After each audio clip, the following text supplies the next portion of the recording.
Thank you for joining me. Today we're going to cover dioxins and how they relate to human health and cancer.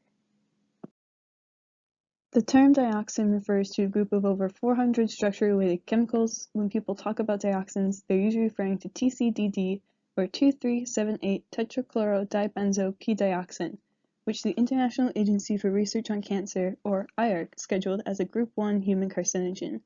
This means that after reviewing all the data there is on TCDD, IARC concluded that TCDD is a known human carcinogen. Dioxins are primarily created as a byproduct of industry, though small quantities of dioxin are naturally produced by forest fires and volcanic eruptions.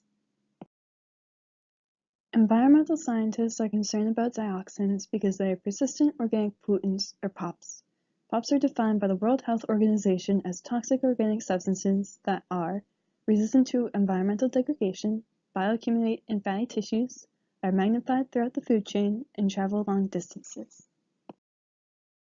TCDD bioaccumulates and persists in living tissues because it is lipophilic or soluble in fats. We now know that exposure to TCDD can cause colorectal, heart and circulation problems, liver damage, reduced reproductive capacity, suppressed immune system functioning, impaired nervous system and endocrine system functioning, and specific cancers like soft tissue sarcomas and non-Hodgkin's lymphoma. In developing babies, TCDD exposure can lead to misplaced, malformed, or missing body parts. We know about the health effects of TCDD from cases of extreme exposure, like the Seveso, Italy chemical plant explosion and the use of contaminated Agent Orange in the Vietnam War. TCDD promotes cancer by binding to the aryl hydrocarbon receptor, or AHR, transcription factor. AHR then dissociates from other proteins in the cytoplasm that keep it inactive. TCDD and AHR then travel into the nucleus where it becomes a dimer with another protein.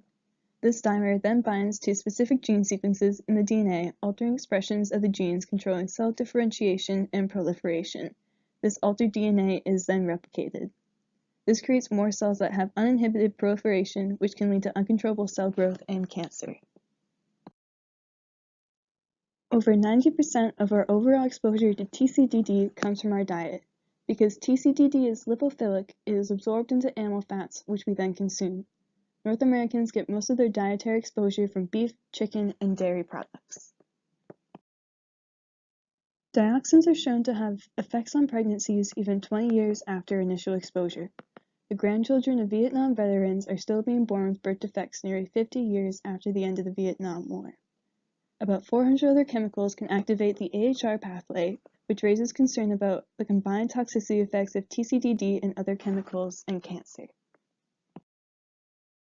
On this slide, you can see the devastating effects that TCDD has on development.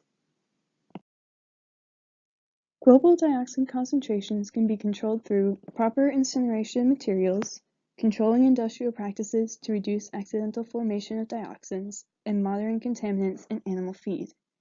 Human dioxin exposure can be reduced through reducing consumption of animal fats, increasing consumption of fruits and vegetables, switching to a vegan diet, and broiling meats instead of grilling meats.